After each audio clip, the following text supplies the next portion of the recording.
जब हमारे मोहल्ले का लड़का विजय पुलिस के महकमे में इंस्पेक्टर हो गया तो बड़े बुजुर्गों में हमारी शादी की बात चली। लेकिन मेरी माँ और विजय की मम्मी में अनबन थी, मगर मर्दों ने घर की औरतों के इस झगड़े को पीठ पीछे डाल दिया और दादाजी के इस फैसले के बाद मेरी शादी विजय से हो गई। हम दोनों ही इस बंधन से खुश थे। कभी कभी विजय को मैं छेड़ने के लिए कह देती कि तुम पुलिस वालों से भगवान बचाए, तुम्हारी दोस्ती अच्छी और न दुश्मनी अच्छी। उस पर विजय जवाब देते, क्या तुमको मैं पुलिस वाला लगता हूँ? देखो तो कितना सीधा साधा हूँ मैं। हाँ तुम सीधे तो हो मगर जलेबी की तरह। मैं हंस पड़ती थी। ठीक कहती हो, हम कितने भी सीधे क्यों ना हो, हमारी नजरें दूर से ही मुजरिम को पहचान लेती है। वाकई विजय ने सच कहा था। इसका सबूत तब मिला जब उन्होंने अपने मोहल्ले की एक गरीब औरत को कत्ल के जुर्म में गिरफ्तार कर लिया। वो एक अधेड़ उम्र और बहुत सीधी औरत थी। उसका काम जच्चा बच्चा की देखभाल और छोटो बच्चों को नहलाना धुलाना था। तभी वो सारे मोहल्ले की जानी पहचानी मौसी के नाम से जानी जाती थी, जिसका नाम शीला था।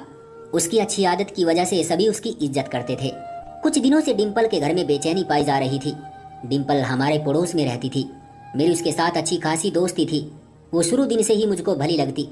हर वक्त कली की तरह, हर जगह फूल की तरह खिली खिली नजर आती। मुझे खबर थी कि वो सामने वाले प्रॉपर्टी डीलर के नौजवान लड़के कार्तिक के इश्क में गिरफ्तार है। उन दिनों मेरी नई नई शादी हुई थी। यूं विजय के साथ नए शहर और नए मोहल्ले रहना पड़ा, जबकि बाकी सब घरवाले दिल्ली में थे। विजय सुबह ड्यूटी पर चले जाते, मैं अकेली रह जाती। कुनबे में रहने की आदत थी, तन्हाई काटने को दौड़ती थी। तभी डिम्पल का आना मेरे लिए किसी वरदान से कम न था। वो बहुत बातूनी थी। जब आती किस्से कहानियों का पिटारा खोल देती, लेकिन उसका ज्यादातर विषय कार्तिक होता था। हर बात को घुमा फिराकर वो कार्तिक के ऊपर खत्म करती थी।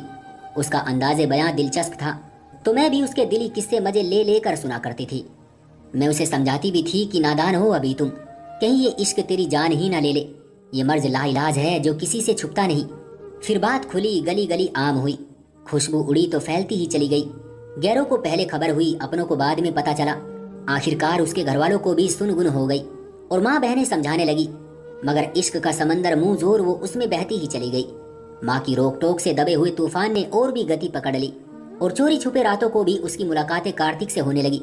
मुझसे वो इतना घुल मिल गई थी, शायद कि मैं ही थी कि जिस पर वो भरोसा करती थी।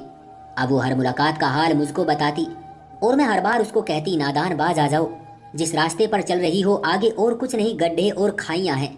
देखो इसका नतीजा अच्छा ना होगा, जरा थम कर चलो। तो क्या थम थम कर चलने से गड्ढे और खाइयां खुशबूदार बाग और फूल बन जाएंगे? तब मैं सर पकड़ कर कहती, अच्छा बाबा जा, जो तुम्हें करना है करो। कल को कुछ ऐसा वैसा हो गया तो मेरे पास मत आना और मुझसे कुछ ना कहना। हरगिज ना आऊंगी और ना आपसे कुछ कहूंगी, ये मेरा वादा रहा। जब डिम्पल के बाबा और भाइयों को सुनगुन हुई तो उन्होंने शक्ति दिखाई। फिर तो ये मामला इतना बढ़ा कि डिम्पल पर सख्ती इतनी बढ़ गई कि उसकी मार कुटाई की आवाज हमारे घर तक आने लगी। अब उसने मेरे घर आना बंद कर दिया। सोचती थी न जाने कब ये झगड़ा खत्म होगा और इस कहानी का क्या अंजाम होगा। अब मैं डिम्पल के हालचाल ना पूछ सकती थी, उस पर पाबंदियां लग गई थी। इस कहानी का अंजाम तो यही था कि डिम्पल और कार्तिक के बुजुर्ग होश से काम लेते और दोनों को एक बंधन में बांध देते, क्योंकि ये दोनों एक दूसरे से बहुत लगाव रखते थे। वो कहते हैं ना, जब लड़का लड़की राजी तो क्या करेगा काजी। लेकिन यहाँ मामला ऐसा ना था, क्योंकि ना तो डिम्पल के घरवाले कार्तिक को पसंद करते थे और ना कार्तिक के माँ बाबा डिम्पल को अच्छा मानते थे।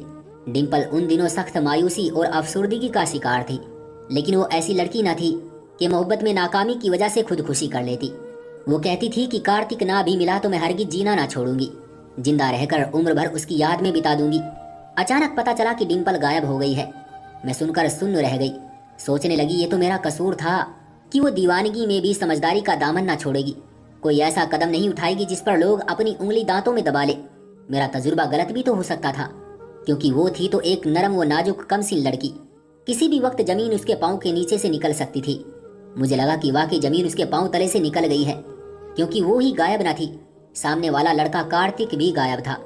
अब लोगों में खुसर खुसर बढ़ गई और डिम्पल के घरवालों की जुबान पर जो दास्तान थी वो भी खोखली लगने लगी। वो कहते कि मौसी के यहाँ कुछ दिन को रहने गई है। वो ना आई तो कहा कि वहाँ बुखार आया, रात को सोई तो सुबह उठ ना सकी, उसका वही अंतिम संस्कार कर दिया है। ये बनावटी बात थी। लोगों का ख्याल था कि हकीकत कुछ और है। वो मुंह से नहीं कहते, मगर साफ जाहिर था कि उनकी लड़की घरवालों की इज्जत को खाक में मिलाकर भाग गई थी। उधर कार्तिक के माँ बाप को चुप लगी थी। वो दबी दबी जुबान से भी कुछ नहीं कहते थे। कई दिनों से कार्तिक नजर नहीं आ रहा था। जब से डिम्पल और कार्तिक गायब हुए थे, उस लड़की के घर पर भी सन्नाटा छाया हुआ था। झगड़े और डिम्पल के रोने धोने की आवाजें भी बंद थी। कुछ ही रोज उसका गायब होने का मामला छुपा रहा, लेकिन बाद में हर किसी को पता लग गया कि वो घर से गायब हो गई है। मुझको उसके बारे में एक तरफ परेशानी थी तो दूसरी तरफ हैरत भी कि आखिर उसके बाबा और भाई बेटी के लापता होने के बारे में पुलिस को खबर क्यों नहीं करते। लाख डिंपल के बारे में फिक्र ही सही, मुझको उसके चले जाने से सुकून भी महसूस हुआ कि चलो वो मार कुटाई से तो बची, अब अपनी मर्जी से शादी कर लेगी। उसकी बेकरारी और जुदाई की तड़प का जज्बा तो मिटेगा। अब दोनों कहीं सुख चैन से होंगे। उनके घर वालों को भी कुछ दिनों के बाद करार आ ही जाएगा। डिंपल और कार्तिक को गायब हुए 6 महीने गुजरे थे कि मेरे यहाँ बेटे की पैदाइश हुई। कुछ दिन अस्पताल रहकर घर आई तो मेरी सास ने मुझको मशवरा दिया कि तुम मोहल्ले की किसी ऐसी गरीब औरत को बुलवा लो जो कुछ दिन तुम्हारे और मुन्ने की देखभाल कर ले। मैंने दिमाग पर जोर दिया, याद आया, हाँ हमारे मोहल्ले में एक मौसी शीला तो है जिसको जच्चा बच्चा के कामों के लिए लोग घर पर बुलाते रहते हैं। अगले दिन शाम को जब मौसी शीला मेरी नौकरानी के साथ हमारे घर आई तो विजय सामने ही बरामदे में बैठे चाय पी रहे थे। उसको गौर से देखने लगे और चाय का कप उनके हाथ में ही रह गया।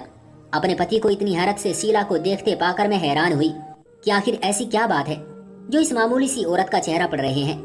मैंने उनका कांधा पकड़कर हिलाया, क्या हुआ है, कहाँ खो गए हो? मैं मौसी शीला को लेकर मेरे कमरे में चली गई, मगर विजय के दिमाग में शक की बात भर गई। उस बात को लेकर कि विजय शीला को देखकर क्यों इस तरह चौंके थे। मैंने उस औरत के साथ मामला तय कर लिया, क्योंकि सास बूढ़ी थी, कुछ दिनों को आई थी और मैं काफी कमजोर भी हो गई थी। अब वो रोज 11 बजे आ जाती और कुछ घंटे रहती, मुन्ने के और मेरे कपड़े धो देती। मेरे बच्चे की रोज मालिश करना और उसको नहलाना भी उसी के जिम्मे था। एक दिन विजय घर पर थे कि मौसी शीला आ गई। मेरे पति को बेटे के जन्म की बधाइयां देकर इनाम देने को कहने लगी और वो फिर से उसकी सूरत को गौर से देखने लगे। मैं हैरान थी कि बुढ़िया की सूरत में ऐसी क्या बात है कि लगातार उसे देखे ही जाते हैं। तभी एक ख्याल मेरे दिमाग में आया कि मेरे पति पुलिस वाले हैं और सभी की जबान यही कहती है कि पुलिस वालों की तेज निगाहों से भगवान बचाए, कि ये बहुत पैनी नजर रखते हैं और मुजरिम को देखकर ही पहचान लेते हैं। शक की निगाह से देखना तो इनकी ट्रेनिंग में शामिल था। जब शीला मौसी चली गई तो मैंने कहा, विजय क्या हो गया है आपको? आप तो इस बेचारी की शक्ल को यूं तकते हैं जैसे किसी मुजरिम को देख रहे हो। वो बेचारी गरीब और मेहनत करने वाली औरत है, भला किसी जुर्म से इसका क्या वास्ता? कहने लगे, कुछ दिन सब्र करो, तुम्हारे सवाल का जवाब मिल जाएगा। मुझे नहीं मालूम उन्होंने कैसे और क्यों इस मामले की तोह लगाई। छानबीन करते रहे और फिर मौसी शीला पर केस बन गया और जब जुर्म पाया, सबूत मिला तो वो बात खुल गई। ये कत्ल का केस था, मगर मौसी शीला को किए हुए जुर्म के जिम्मे में तो आना ही था। उस जुर्म में डिंपल के घरवाले शामिल नहीं थे। उनका कहना था कि वो इस बारे में कुछ नहीं जानते। डिंपल और कार्तिक खुद चलकर शीला मौसी से होने वाले बच्चे के बारे में मशवरा लेने गए थे। कार्तिक डिंपल को उस अनाड़ी औरत के पास ले गया जिसने अपने अनाड़ीपन की वजह से कोई ऐसी गलत दवा डिंपल को दे दी कि उसकी जान चली गई। कार्तिक रात के अंधेरे में मौसी शीला के घर से दम तोड़ती डिंपल को गाड़ी में डालकर ले गया था। उसके बाद का नहीं पता कि उसने उसकी बेजान लाश को कैसे और कहां गायब किया। लोग कहते हैं कि ये सब शीला मौसी ने डिंपल और उसके घरवालों को बदनामी से बचाने के लिए किया था, क्योंकि बड़े बुजुर्ग उन दोनों के इश्क को समझते हुए भी दोनों की शादी पर राजी न थे। असली मुजरिम कौन था उसका फैसला आज तक ना हो सका, मगर कानून ने मौसी शीला को उसके किए की सजा सुना दी। तो दोस्तों, ये थी घर से भागी लड़की की एक सच्ची कहानी, जिसकी सजा उसे मौत की सूरत में मिली। इसलिए मेरी सभी लड़कियों से गुजारिश है कि प्लीज कोई कदम ऐसा ना उठाए जिसकी वजह से उसके माँ बाप, भाइयों और खानदान वालों का सर झुके और वो कोई ऐसा फैसला करने पर मजबूर हो जाए कि जिसकी वजह से उनकी जिंदगी का खात्मा हो जाए। उम्मीद है दोस्तों हमारी आज की ये कहानी भी आपको पसंद आई होगी।